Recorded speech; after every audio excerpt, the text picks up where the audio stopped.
Koro mogiro kamano kuom yiero Ramogi TV en tarik 18 dwe mar abiriyo higa ma 2024 sama bende ochopo mar mondo miyud weche manyien mago matimore e pacho kaendi, mago matimore e pinje maoko to kod mago mosebedo kwaluo ni odiochieng' ma kawuono mage weche ma omiyo pek.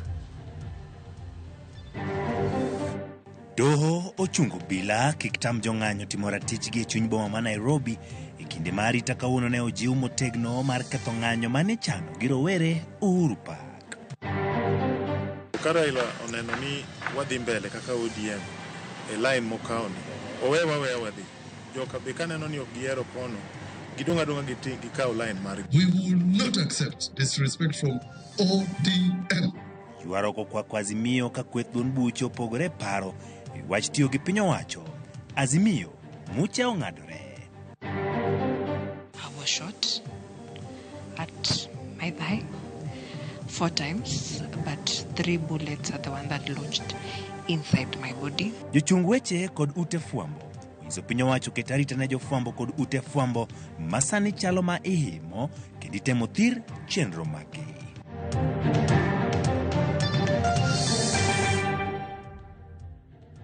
Ramogi intiere kama kare mitudri kode namba ma tudruok mar 3-600-00 e YouTube, Facebook achiel kod X mar Ramogi TV kama bedo kogo kodi mbaki mi apache weche mopogore ma bedo kwa kelo ni gi lak seche gi nyinga Oching Emmanuel jaloko maro en Belinda Adhiambo tudri kodwa ka bende ibedo kode chakruok nyaka giko. Ka wachako ni doma malo chungo kum ma tendo bila nyogolo mar kumo ng'anyo ma timore chuny boma ma Nairobi. Ma timore kaka wuona arita mager ne ojiwe alwora mar boma ma Nairobi kod alap ma Uhuru Park mar geng'o ng'anyo mar rowere ma bende ne gichano bago. Kaka jafwambo marwa Efi Nyakidi lero, jopiny ma Emali to ne bago ng'anyo kendo rakore gi obila ma ng'at achiel ochwe oyudo hinyruok. En kum manyo landa yanga gi ogai mar obila matiyo e yor kojolo Douglas Kanja ka golo chik ni onge ng'anyo ma ibiro yieni timore e chuny boma ma Nairobi kod alworane e kindeni. Chik makamano Kanja ne ogolo ka wacho ni ng'anyo mar rowere osebedo ka time thuru kaendi. Jonjore moko osedonjore kendo rocho arita magikoni okelo nek mar ji kod kethruok mar mwandu. Mak mana ni doho orange e yo mopogore bang' riwruok mar Katiba Institute chwalo ng'ur ka gikwedo okang' mar sirikal kumo ng'anyo.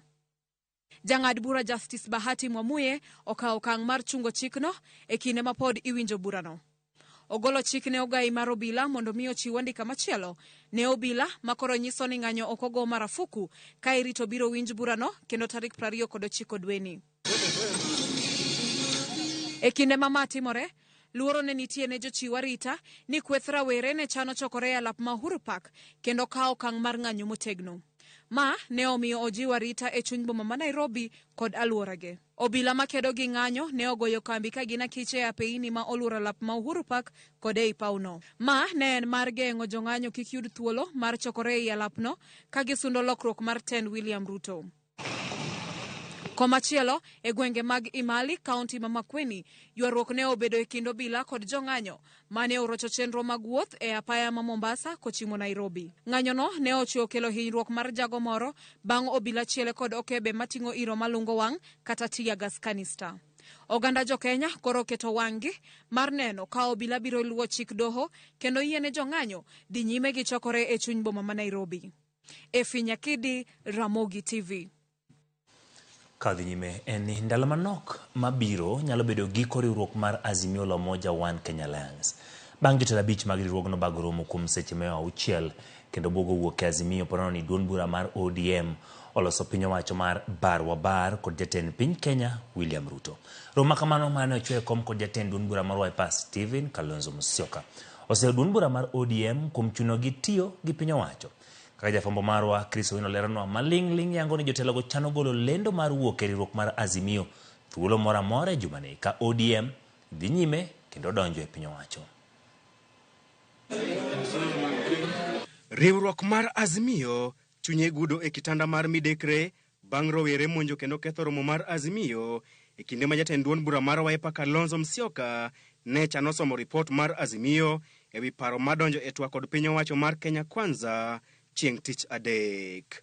Okang' makamano ochwako liet e riwruok mar Azimio, gino ma omiyo jotelo mamoko mag Azimio bago romo kuom seche mohewo auchiel mar poro wach ewi yo magidhi luwo. Romo makamano ochwoye kom kod ogai mar Wiper Kalonzo Musyoka kendo ne oyuorie kod Eugene Wamalwa mar duond bura mar DAP-K, Martha Karua mar na Kenya, jagoro maduong' mar Jubilee Jeremiah Kioni, Profesa George Wajakoya kod Charity Ngilu mar NARC. Maling'ling mar wayango ni jotelo go chano wuok e riwruok mar Azimio thuolo moro amora e jumani poni ogai mar ODM Raila Odinga oyie kod paro mar loso piny owacho mar Barua Bar kod jatend piny William Ruto.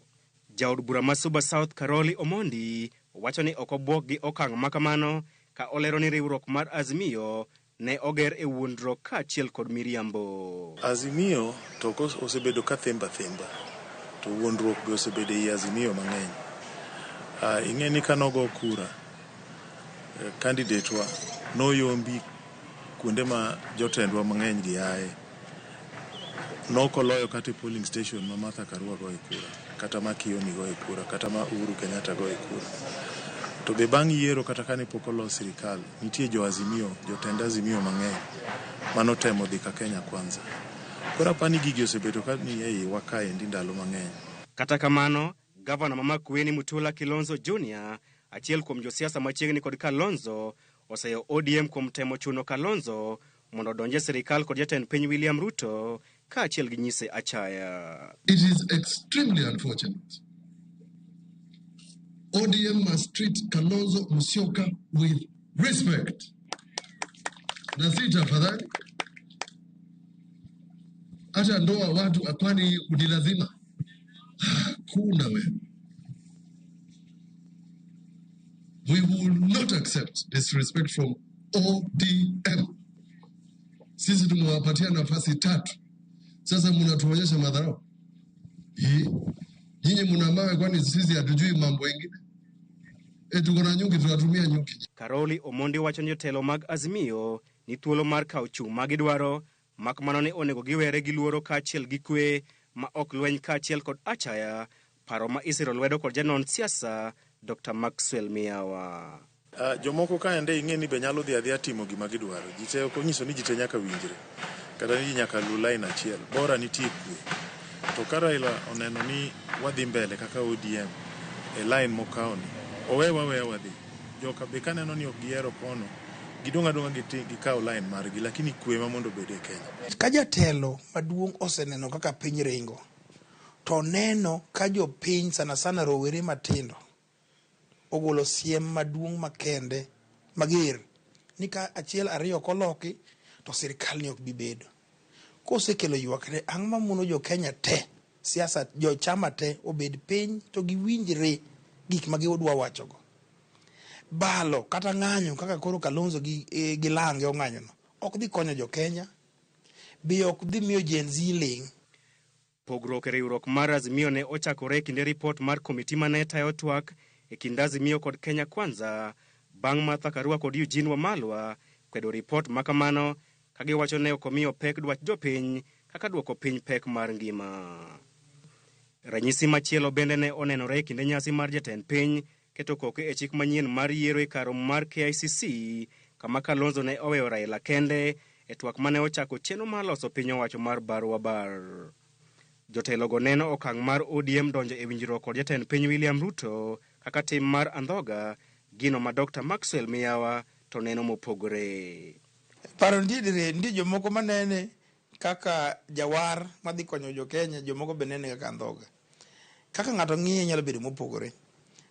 Andhoga nyalo bedo adier, nying mar andhoga nyalo wuok nikech koringo we jowetene, jogo mosekonye dhao, jombetrene manyiso sekonye dhao kuom ndalogi te, ok nyal nenore maber. To adiera makende en ni seche ma Kenya ntiere crisis, weche koro tedore kaka otedore ni, piny koro tek ne jatelo, ditim nang'o ka odi wang', dong unywako tu konyo unego mach. Koro apani ka Raila onywako kod William Ruto gi jogo moyie gibiro nego mach masani wang'o Kenya, mano ok inyal luonge ni en andhoga. Jotelogo nyalo golo lendo mar wuok e riwruok mar Azimio thuolo moro amora e jumani bang' romo ma kawuono.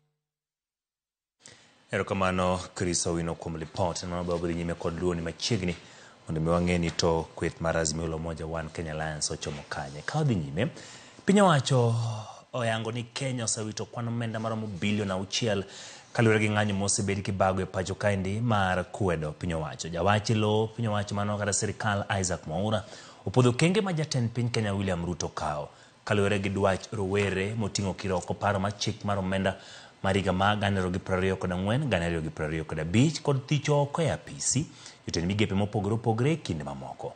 Mwaura lero ni nitie jonjore mosedonjore ng'anyo mar rowere ka dwaro margi en rocho chenro mag piny owacho kendo jiwo rowere mag twak gi jatend piny.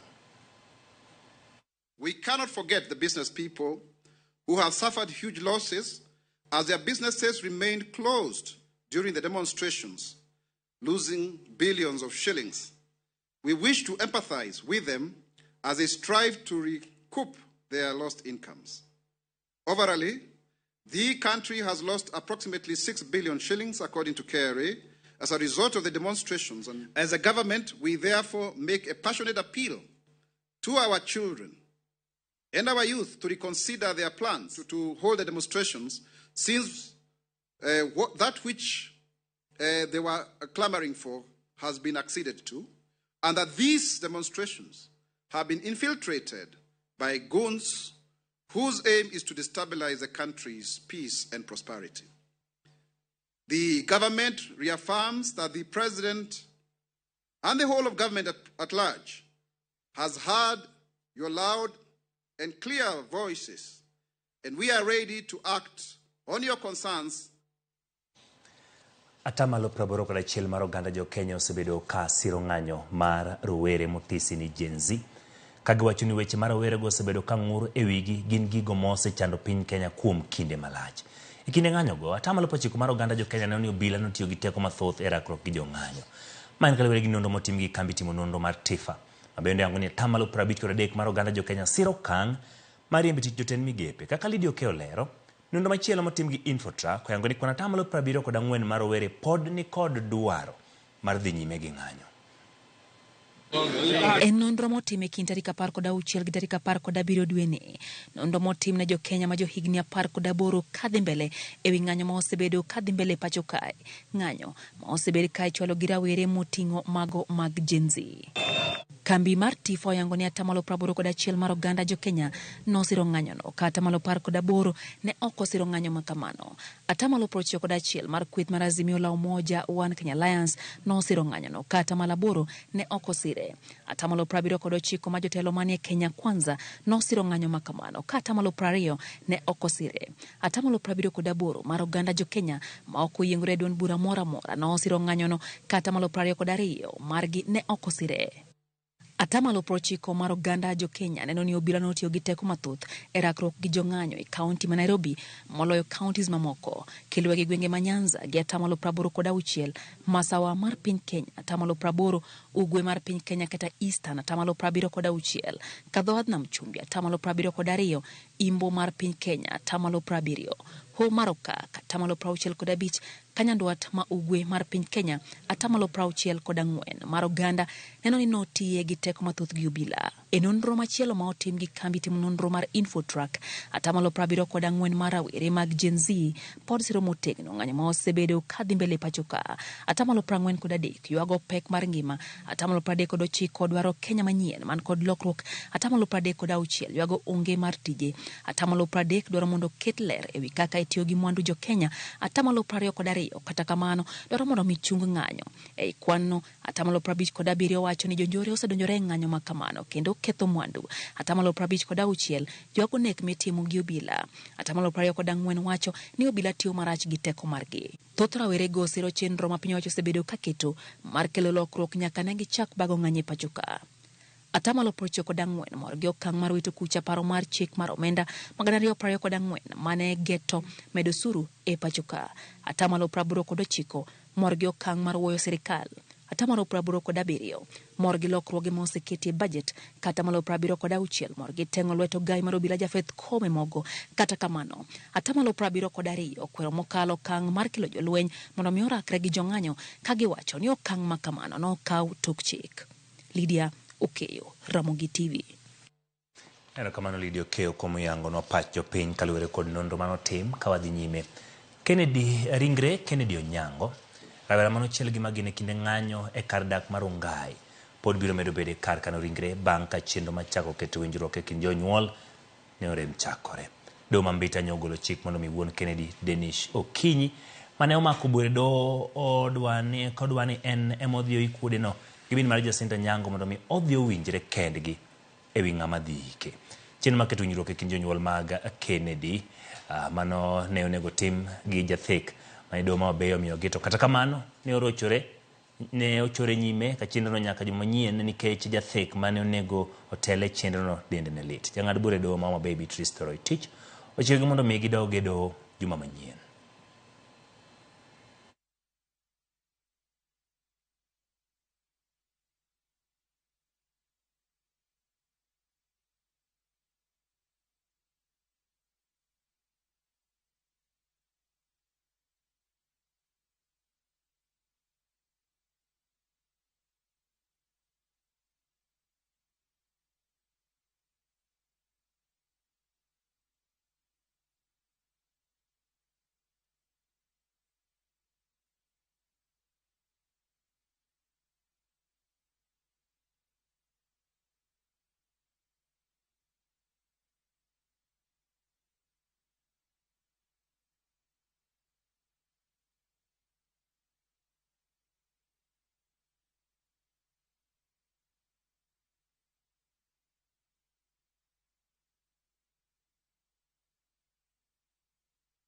Koromogi e wi lipot mar Kennedy Onyango no en ni twak e kind jonyuol bende laro nyathi gino onego bed ni chakre odiochieng' ma kawuono, kata kamano en mano mochwal nyime. Obedo kwaluwo lipodno e weche manyien ma biro. Ka wadhi nyime en ni mwandu nokethore kar dak ma kar loso nyamburko kata garaj mani boma Homa Bay bang' tulo muoche kind rowere thuolo machuok bang' ka gavana ma Homa Bay Gladys Wanga ne otieko twak mare seche mano limo kanyo. Gavana Wanga ne otimo limbe mar loso gi jolos nyamburko matie garaj kanyo ema kweth rowere moko ne ochako diro kite kama ne romono dhi e nyime. Thuolo mane gavana otieko twak, kweth rowere ne ochako bayore gi kite kuom thuolo ma seche 2 kendo kelo kethruok mag mwandu. Apiko buora ne okethore kinde rakruok ma kamano ka dukni moko mantie e kar loso nyamburko no bende ne okethi.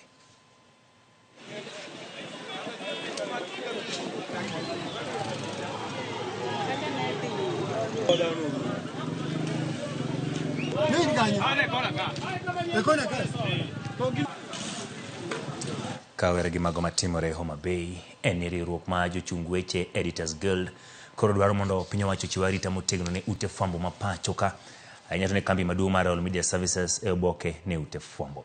Jakom mar Editors Guild Zubeida Kananu wacho ni ok gimor kod weche mosebedo ka luorore e mbui e monjo jofwambo kod ute fwambo. Gino mowacho ni keto ngima jofwambo kama ng'aw ahinya e kinde ni mag ng'anyo.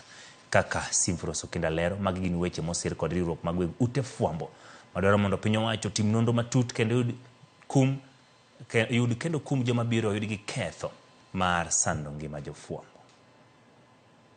Jofwambo ma pacho ka osebedo ka yudore kuonde madiny e kinde ng'anyo ma hiny bagi e pacho ka. Machiegni ni en monj mar jafwambo mar kambi mar Media Max Catherine Manjeri manotimre boma ma Nakuru kod meko makayiem mar jafwambo ma Tene Gaidho Macharia e kind mamoko. En gima koro miyo riwruoge mopogore motenore kod jofwambo golo duondgi mar kwede okang' mamalo wach mar sando kendo buogo ngima jofwambo e seche ma gin e tich. Riwruok mar jochung weche Editors Guild wacho ni gin gi luoro ni gima jofwambo ni kama ng'aw ahinya kindegi mag ng'anyo ka gikwayo sirikal mondo chiw arita ne jofwambo kod ute fwambo ahinya od fwambo mar All Media Services. Jakom mar Editors Guild Zubeida Kananu lero ni ok gimor kod weche mosebedo ka ikwere mbui kod joma pok oyangi machano monjo moko kuom ute fwambo kama oting'o od fwambo maduong' mar All Media Services. Obila osiem kuom bedo e lai manyime mar sando ngima oganda kata obedo ni katiba ochiwo negi ting' mar rito ngima oganda go. Catherine Wanjeri manochiel kod magine ng'anyo mar tich 2 jumani e boma ma Nakuru oseo obila mowacho ni nogete e kinde ng'anyo go. I remember one of the police officers coming and telling me, and I will quote, nimekuona na nimekumark. So I don't know whether it's because of that previous week. Nobody would convince me I was not a target, because it is not the first time I had been targeted, and I had been hit by a canister, a tear gas canister, but I did not report. I did not even escalate that thing. I showed my colleagues I don't know, even the sky is still there. E katiba penchike karemar pradega ngwen ariyo lero ni sirikal ok onego donjre gi ng'ata matimo tich mar choko weche manyien, loso kata kuoro weche manyien kotiyo kod yo moro amora kata kumo ng'ato ang'ata e wi golo pache. Weche go sir kod riwruok mar wegute fwambo ma okwedo monj kod buogo ngima jofwambo e kinde magine tich. Media Owners Association olero ni ng'ata ang'ata ma ok mor kod kaka jofwambo tiyo tijgi nyalo manyo konyruok owuok e duol marango tije jofwambo mano Media Council of Kenya. Riwruogni koro dwaro mondo sirikal onon matut monj mag jofwambo kendo kawo okang' mar chik ne joma oyud gi ketho. Bende gidwaro mondo sirikal one ni jofwambo duto mamenyo ng'anyo mag Gen Z kod chenro mamoko oyudo arita makare. Riwruogni bende dwaro mondo mi sirikal orit chike duto machiwo thuolo mar wuoyo kod thuolo mar fwambo. Ka bende gidwaro mondo sirikal odonjre winjruok kod riwruogni mar mondo mi gilos lwasi makare maonge luoro moro amora mondo jofwambo otie yo makare. Magi timre kinde mabad migawo mochung'ne weche tudruok CAK medo rido tol ne ute fwambo ewi kaka onego bed ni gitiyo tijegi. E oboke ne ute fwambo, CAK alwora ne ute fwambo mondo ne ni girito chike e kinde lando weche manyien. Simfros Okinda, Ramogi TV. Erokamano Simfros Okinda kuom report motenore kod kaka jofwambo medo koro golo dhogi ewi monj mosebed kitimo kata mana e kinde mag dhi nyime kod chenro magi mopogore opogore. Nitie joma bende loso koda gi lak seche gi maneno achiel kachiel kokalo e Facebook page mar Ramogi TV. Faith Matete, erokamano kuom kete Ramogi TV. Sami Starboy, Raila Ruto tano tena wan kumorie mobro chom, erokamano Sami Starboy. Jona Pidi anene makare komarok awuoro ka jomoko inego gi obila bang'e wacho ni giyudo ajali mano Juja. Piny owacho pong' kod miriambo, erokamano Jona Pidi. Gabriel Lumane, Ramogi TV ka an Gidho Goro Lo Arunda, riwruok mar Raila kod Ruto to ok morwa. Mano piny owacho ma jopiny osekwedo Raila Amolo Odinga bed mos. Erokamano Gabriel kod Pachi. Moffat Collins mara moyo Kanyadoti neno makare, erokamano kuom kete kandi. Karina Tieno, Kenya wadwaro kwe kendo walem ne jatelo Nyasaye mondo miwa maber. Nyithiwa osewito ngimagi to gisomo, onego meni gitieko mondo miyomi gitich. Mano kalore kod Karina Tieno. Kefas Mbaje, erokamano oteni were Washington inena ka intiere Salga. Ka Whiteman wacho ni Roberto Sati ka ni Migori town, men gi Pamela Sati beneno kod jo North Kaboch duto. Whiteman, erokamano kuom kete Ramogi TV. Jogo mana chiel kachiel kowuok e Facebook page marwa. Nyakwaro mga joang kikidhi mabor pod wantiere kod mathoth moiko ni chenro mano marang'ich welo.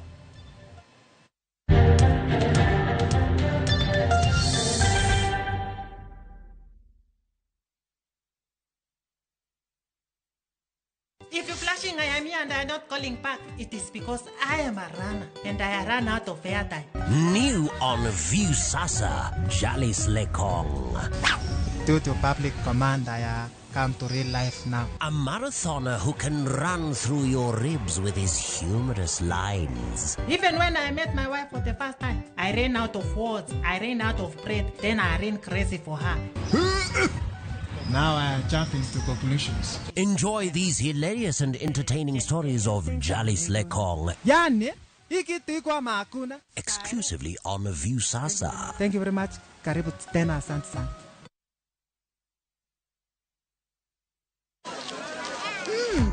Colgate Herbal is formulated from a unique blend of natural herbs and is scientifically proven to strengthen teeth and keep gums healthy. Try Colgate Herbal, scientifically proven for strong teeth and healthy gums.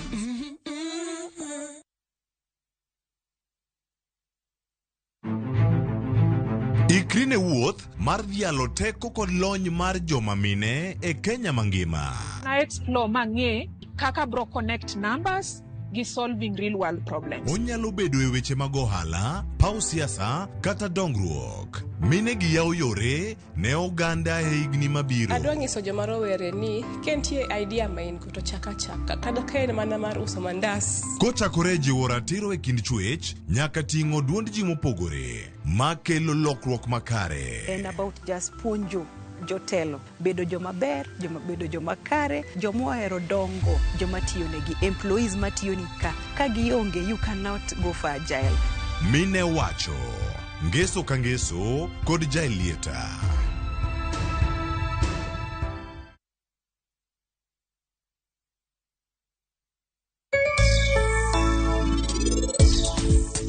Discipline number 1 ni kubidi kanyo. Kaingi discipline, gibidi. Ukiamua umeamua. Hakuna kurudi wapi? Mimi ningekuwa narudi nyuma singetoboa.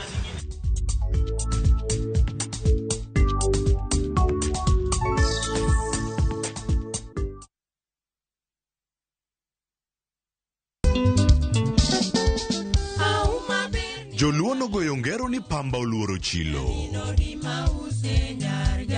E chenro mar ng'ejo thumbewa ma jumani, Ramogi TV olimo Benga Queen, Aluoch Pamba, HSC. Ok atedo ne ng'ato nosito kale. Ok natedo ne ng'ato no wino misia. Owino koro to naluoro mana kaka kwarwa. Ei dalane mantiere Katito. E tielo mokwongo mar sigand jangolo ni marahuma, Lady Linet Aluoch Pamba. Yani asedonge lwet joma kwiny, mana na ng'ato moro modak ma gik moko te adwani kata mana family mara kata nyithindo. Adwani gimoro amora ma gitimo gimoro ire tirka. Solomon Atito Kafaya pogo no ler gimudho e sigand Aluoch Pamba rachar. Ngimane kod yore mar thum, Tich Abich, chakre sa 2 okinyi e chenro mar ng'ejo thumbewa e Ramogi TV.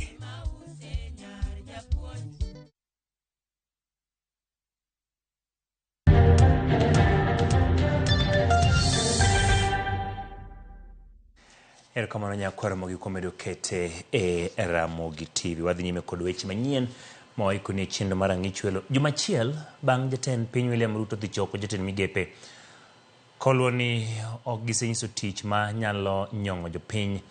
Penjo mathoth medo gidore ka bende Ruto nyalo duoko moko kuom mane gin jotend migepe gi lemo mag tend migepe nyadichiel kendo. Jafwambo marwa Walter Nyambaga ogoyo mbaka kod jolony kor ka chike kendo koro losno report machal kama. I have today decided to dismiss with immediate effect all the cabinet secretaries and attorney general of the Republic of Kenya, of the Cabinet of Kenya. Ndalo 7 bang' liet mar ng'anyo miyo jatend piny William Ruto thicho oko jotend migepe mage duto. Penjo mathoth pod mienjo e wi ka oponi jatend piny William Ruto nyalo biro gwelo moko kuom mane gin jotend migepe, lemo mag tend migepe e tielo mar 2 mabiro kaluwore kod kwayo moko ma jo Kenya kokalo mbui temo choro mondo Ruto duoki Profesa Kithure Kindiki, Aden Duale to kod Kipchumba Murkomen e lemo mag migepe. Gino Mokil Antonio Loch nie kod pache kotenre kod katiba ma Kenya. Chikno at 132 wacho ni en gi power kata teko mar appointing cabinet secretary. E achiel mar 132 no wacho ni onyalo appoint with the approval of parliament to kendo onyalo dismiss. Dismissal no koro gole e 132 otere ni in accordance with article 152. Kori somo 132 ni onyalo appoint kendo onyalo dismiss. Kidhi e 152 mondo mi wabed ni wanyalo yaro iye mondo wang'e ni jok mobedo dismissed gi bende ginyalo bedo reappointed. An kang'iyo chik ma tamo president mar mondo mi reappoint ng'ama no dismiss onge. Okil Julius Juma wacho ni ka jatend piny William Ruto sethicho ng'ato oko to ok onyal miye tich kendo kaluwore ni ogolgi bang' rem e lemo mane omigi. Kata koriembogi nikech no o investigate gi ma oyudo maling'ling kuomgi ni samoro gin kata giusika gi weche mag mibadhi. To chik pend chik kama iluongo ni chapter 6 ok oyie mondo chak yiergi kendo. Jolony wacho ni jotend migepe nyal thich apisi kokale od bura ka ng'ato tero ywak kendo migi thuolo mar lero kit ketho mantiere. Kata kamano e thuolo ni to Ruto ne oriembogi ma ok oterogi e bunge. Article 152(5) ema miyo president power moro mar ni onyalo dismiss. Dismissal no odhi opoge gi 152(6). 152(6) chal na ni ene dismissal ma chal kaka impeachment mar parliament mowach ni the president nyalo dismissi ka ibedo impeached by a motion manigi 2/3. Koro mondo mi wang'e ni onyalo duoki wang'e in the terms of ni gimomiyo ok onyal duoki en ka ni bedo dismissed e grounds machal ka gima nitiere makosa manitimo. Emomiyo katiba nowacho ni president owuon nyalo chiwo gokinyi to wacho no dismissi. Gimomiyo dismissi onge. Emomiyo kacha okomi thuolo kata mar mondo mi apia kamora mora mar mondo imi ji tetea. Matinde no nyalo chiwo kendo chieng' moro to wacho ni Walter I revisit pachacha aduoki. Article 152 ne mawacho kaka iyierogi kata kaka inyalo riembgi. Gik manyalo miyo riembogi nitiere mopogore opogore. Achiel inyalo riembe ka ng'amo yiere ma en wuon piny, rais, oneno ni ok oti maber. Kata inyalo riembe ka oter gimiluongo e parliament ni vote of no confidence. Kata inyalo riembe ka oyude gi mibadhi kata ka oyude ka otimo timbe moko moluwore gi gimiluongo ni article 6. Gikoni koponi othiche ng'ato oko, ranyisi kaka gavana machon ma Nairobi Mike Sonko, to mano chiane kanyakla kod bidhruok mataya pisi e piny owacho orumone kendo lemo mag piny owacho bende ok onyalo yude thuolo. Omiyo mane gin jotend migepe gisani nyalo goyo lam ka gin kod geno. But under 152(6), mawacho ni the president may upon a motion tabled in parliament. Matiende ni mano koro gino oakwaya gimoro miluongo ni akwasai judicial nature. Matiende ni impeachment or kick in, ibedo accused of any one of the following things. Bila manidwa tere Linturi mane example manyalo wacho. No bedo impeached under 152(6). For example, impeachment mar governor Sonko. Sonko no ter through an impeachment process ma no bedo found unfit to hold office. To kasa moro riembo gari ba nikech odwa ni mondo chak manyien. Chendo riembo gi mondo yud thuolo mar loso sirkal manyien.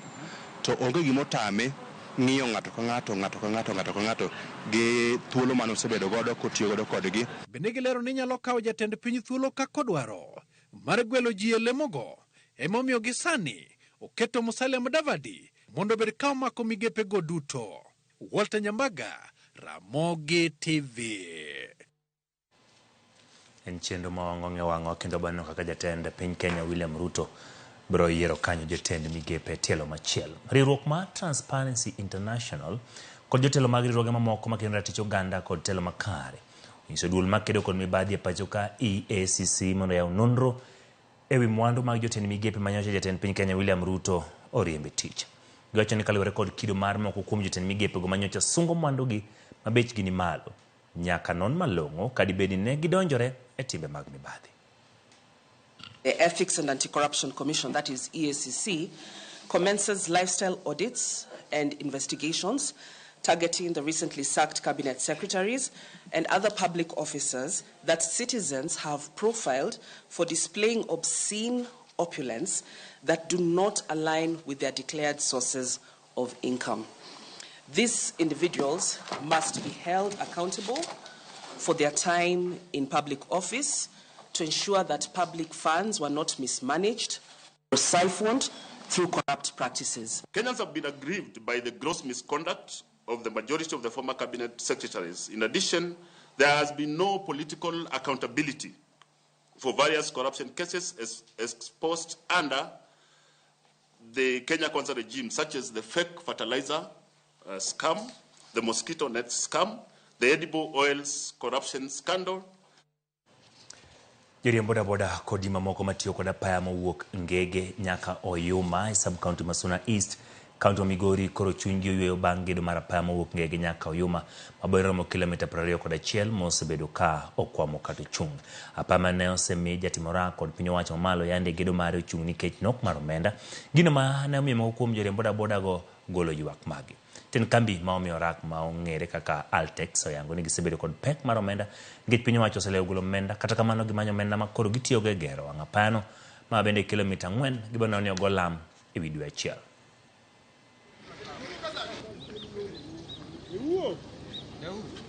Deko mar contractor kaluwore gachiel ariyo, lakini toko ka vijana ne igi owang' no owacho 1 2 3 contractor ochako duogo kendo tich koro dhi mbele.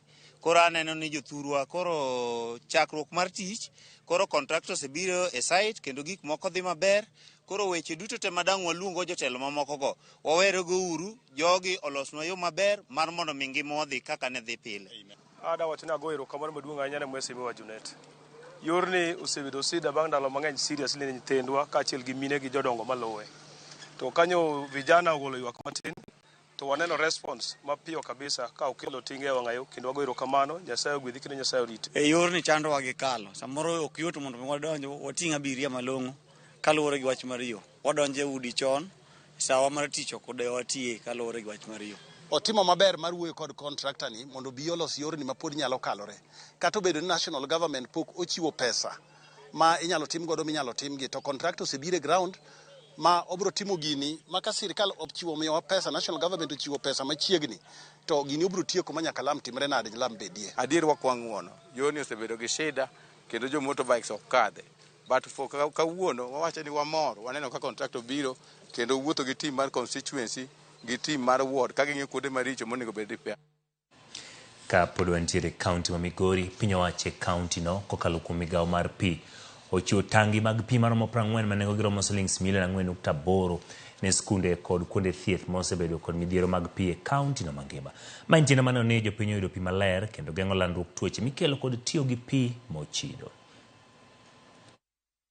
Lipot manogol kod piny owacho ma ong'ere kaka Kenya Demographic and Health Indicator Survey e higa mar 2022 ne oyango ni 50% mag oganda e kaunti ma Migori ema yudo pi maler mar modho. Nyaka sani lipot bende yango ni maloyo ute 600 e kaunti ma Migori otudi kod pino mafereji. Kata bed ni kwan jogo mayudo pi maler e bombe kaachiel kod Risaf osemedore kaluwore kod migawo mar pi e kaunti ma Migori. Kwan ma oganda mathoth mawuok gwenge kaka Risaf pod bedo kod pek e yudo pi maler. E okang' man ne gwenge ma pod onge kod pi maler oyudo pi, piny owacho mar kaunti ma Migori wacho ni ka opogore kod kunyo kisimbe kaachiel kod tero pigo mag fereji, sani gichiwo tengnigo mag pi ma inyalo tigo e chiko pi seche ma koth chwe. Department of Water and Energy koriwore gi Department of Environment nyocha wasekunyo boreholes karibu pradek, nyocha osemi dispensaries moko bende water tanks mag lita 10,000 chiemoro setieko tam ne 10 higni 10 Migori County ka to wabro yudo ni iwuotho mana mita 5 kende tiyudo pi mokel gi County Government of Migori. Jatend migawo mako joli migawo no mar pi e kaunti ma Migori Kalebo Pondi wach ni gidhi nyime kod chiwo tengni mag pi maromo 40 ma nengogi romo $4.8 mondo koro kony e tieko nok mar pi e gwenge mopogore opogore. Ng'iewo tanks 40 mokawo madhie 40 wards. E ward wa 40 wan gi sikunde kaachiel gi osibitende moko kaachiel gi vocational training centers. Sikunde gi nobedo identified kalore ni gibor gi kuonde ma pi osekunye kata gibor gaore, koro nyithindo kodano owuoth mang'eny kadhi manyo pi. Tanks are really going to help our people. For my school, Kebaroti, it's having 831 students. Amongst them are disabled students, SNE.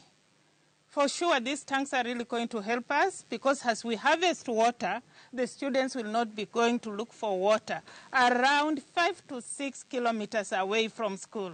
Tengni gi mag pi ichiwo ne sikunde kaachiel kod kuonde mag thieth ma osebedo kod nok mar pi kuom kinde malach. Migawo mar pi e kaunti ma Migori yango ni gintie kod chenro mopogore opogore ma oting'o kunyo kisimbe mane oganda duto e kaunti ma Migori obedo kod yot e yudo pi maler. George Juma, Ramogi TV, Migori.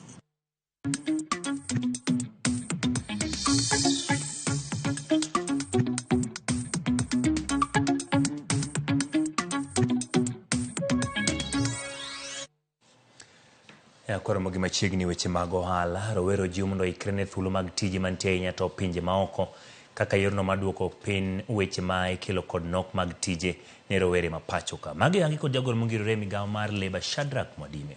Seche mane oyuoro e romo mar ndalo 2 ma twak ewi kaka inyalo los thuolo mag tije ne rowere kendo kaka inyalo migi sir kod tiegruok kotenore kod yudo tije ahinya to pinje maoko. Bende jiwo rowere mondo osik olimbui mag duol mochung' e lando thuolo mag tije mag National Employment Authority mondo gitem dikre thuolo mag tije mantie kaluwore kod lony ma ng'ato ka ng'ato nigo. The reason why some of them have gone to the streets, it's because the unemployment rate is extremely high. There's no question about it.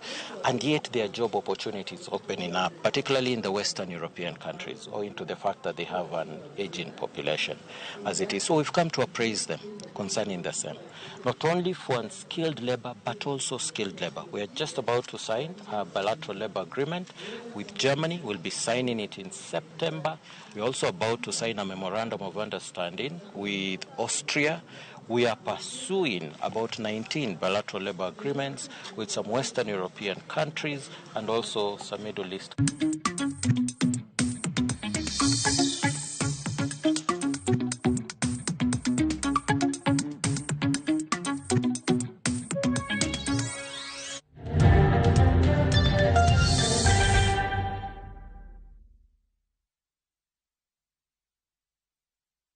KCB Mobile Loan ni mkopo flexible kabisa na kwa viwango nafuu. Pata mkopo hadi milioni 1 kwa kiwango cha 1.2%, ulipe ndani ya siku 1, siku 7, siku 14, siku 30 au mkopo wa muda mrefu hadi mwaka 1 kwa viwango nafuu. Kupata KCB Mobile Loan bonyeza *522# au tumia KCB app leo. KCB, for people, for better. Sheria na masharti kutumika. Inadhibitiwa na Benki Kuu ya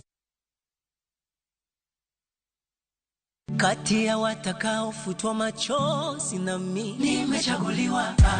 Kilio changu cha muda mrefu amekisikia. Hakuna tena cha mikosi ni kufanikiwa.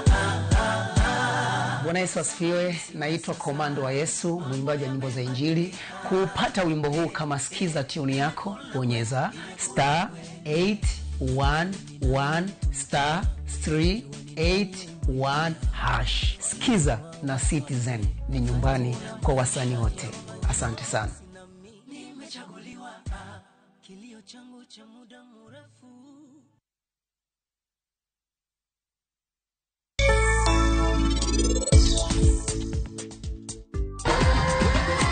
Dawe, ino kinyal donjo iye. Nango? Nikech kawuono en tieng' mar joma mon. Nyasacha anagoniero kamano maduong'. Nikech wanawinjo kagima bang' higni mang'eny ahinya kawuono koro wan wayudo mor. In bitu ang'eyo ni ing'e miel maber. To Rana, in bende tiki neno. Mana en ng'a? Mama, aneno kagima ng'ato donjo ka. Ineno ng'ato?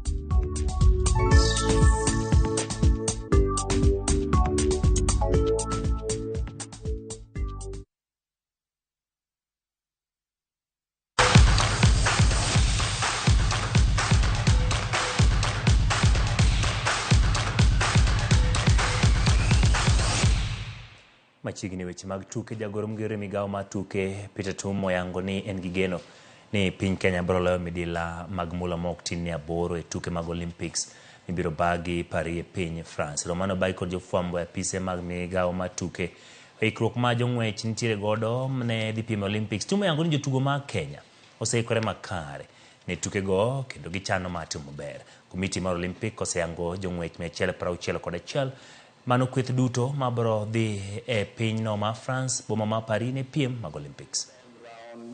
The allowances for the athletes is at an all-time high, and that is why I can comfortably sit here and say that we expect gold medals this time round that are better than what we've had.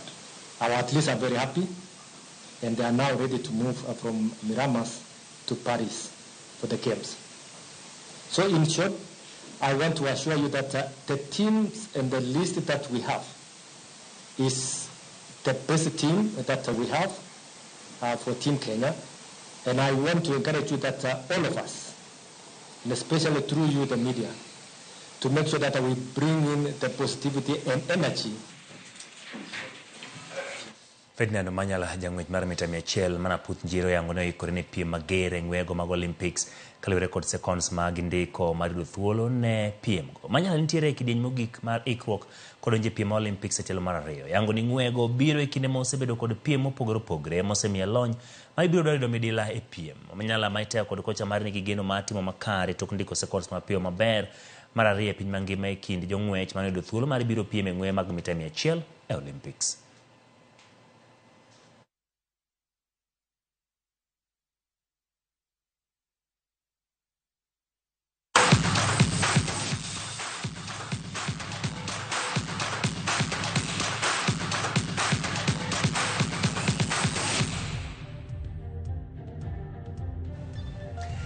Koro mogiro kamano kuom bedo kodwe chakruok nyaka giko weche manyien e chenro mar ang'ich welo maga moyudo thuolo mar ikoni Gelak Seche. Kata kamano kwa giki kanyo koro mos adek wachakwa tudre chenro machielo mar oimore.